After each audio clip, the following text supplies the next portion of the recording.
Daily wagers की बात की जाए तो डेली वेजर्स लगातार अपनी मांगों को लेकर प्रदर्शन करते आ रहे हैं। और बात की जाए आज की, तो आज हमारे साथ पीडीडी विभाग के डेली वेजर्स जुड़ चुके हैं। तो आप साफ साफ देख सकते हैं यहाँ पर, तो इनसे बातचीत करेंगे तो जानेंगे कि आखिर क्या वजह है या इनकी यहाँ पर आने की, इनके प्रदर्शन करने की। तो सर, आपका नाम? मैम, पहले मैं आपका शुक्रिया अदा करता हूँ। मेरा नाम Akhil Sharma, PDD casual labour president. तो जिस तरह से आप अपनी यहाँ पर आए हैं, तो क्या वजह रही आपकी आज यहाँ पर आने की? वजह मैम ये है कि हमारी एक सनेटी बनाई थी पहले, 2-3-4 महीने पहले हमारी एक सनेटी थी।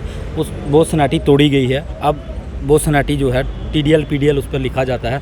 अब वो सनेटी तोड़ी गई है क्योंकि एक ही हेड से हम पे लेते हैं। 364 हेड हमारा 364 हेड से, कश्मीर प्रॉमिस में 364 में ले रहे हैं, जम्मू प्रॉमिस में 364 में ले रहे हैं। लेकिन जम्मू के साथ भेदभाव है। हमारा यहाँ 1320 जो लोग हैं उनकी जो सनेटी है वो TDL PDL, और 2806 लोग हैं उनकी जो सनेटी है वो उनके ऊपर कैजुअल लेबर नीड बेस लिख रहे हैं। लेकिन कश्मीर प्रॉमिस में ऐसा कुछ नहीं है। वहाँ जो सनेटी है वहाँ TDL PDL एक ही कैटेगरी है, चाहे वहाँ पे लेता होगा चाहे नहीं लेता होगा, वहाँ TDL PDL। जम्मू प्रॉमिस में इन्होंने हज़ारों कैटेगरी बना दी, need base, casual labour, TDL PDL।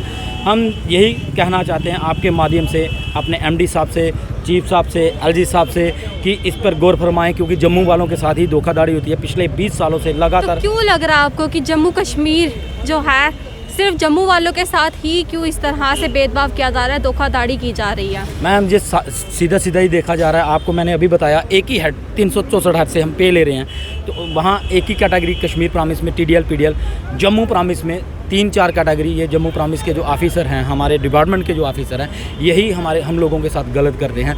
अगर सेक्टर के अंदर जाएं, सरकार कश्मीर में इस तरह से क्यों नहीं कर रही है? वहाँ के जो ऑफिसर हैं वो उनका काम करते हैं, वो कैजुअल लेबर की दर्द समझते हैं।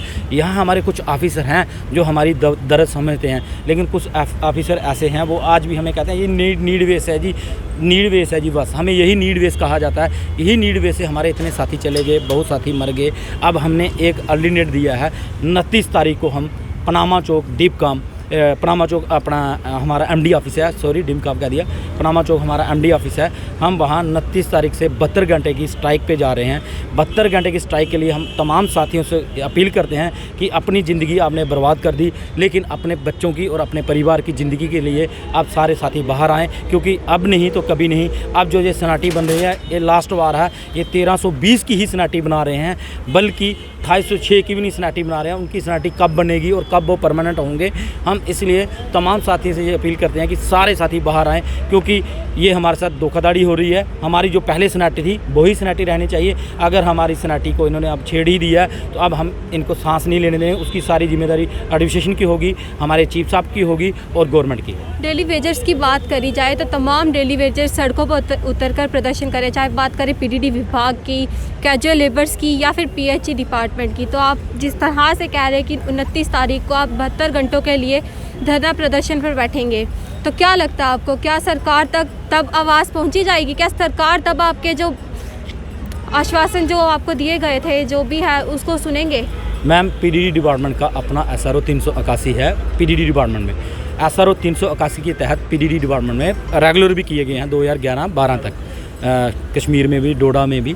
तो हम इसलिए हम ये कह रहे हैं, अब जो हमारी DPC होने जा रही है, PDD SRO 381 1981 से है, इसका एक ही अल्टरनेट है। जब इसकी DPC होती है एज ए प्रमोशन, जब इनकी प्रमोशन जो प्रमोशन होती है, जैसे हम डेली वेजर है वो उनकी जगह आ जाता है। अब वो DPC होने जा रहे हैं, लेकिन उसी DPC में हमारे साथ गड़बड़ी कर रहे हैं। 15 साल 20 साल 25 साल डिपार्टमेंट में दे दिए। वहाँ अब 2 कैटेगरियाँ बना रहे हैं, एक कैजुअल लेबर नीड बेस और एक TDL PDL। हम चाहते हैं कि हम भी वही हेड से पे ले रहे हैं, वही उसी हेड पे ले रहे हैं। हमारी एक ही सनाटी होनी चाहिए। जो बाई फॉल करता होगा, चाहे मैं उसमें नहीं आता हूँगा, लेकिन जो आता होगा, चाहे वो 2005 का है 2002 का है, वो रेगुलर हो जाए, हमें कोई नहीं है। लेकिन हमारी सनाटी है वो इक्वल होनी चाहिए, एक होनी चाहिए। बात की जाए PDD विभाग की, तो PDD विभाग के जो कर्मचारी हैं उनकी सैलरी बहुत ही कम है।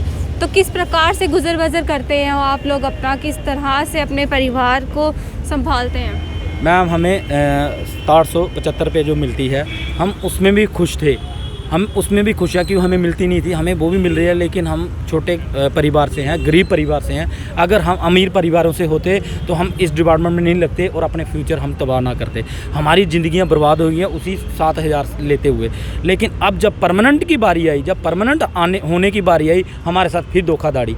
हमारी एक ही स्नैटी थी जो हमारी स्नैटी बनाई गई थी। हम यही चाहते हैं कि जो एक स्नैटी बनाई थी वही स्नैटी रहनी चाहिए। तो प्रशासन से क्या अपील करना चाहते हैं? हम यही अपील करते चाहते हैं कि इस पर गौर फरमाएं, क्योंकि ये स्नैटी क्यों तोड़ी गई, कैसे तोड़ी गई, किसने तोड़ी, उस पर कड़ा एक्शन लिया जाए।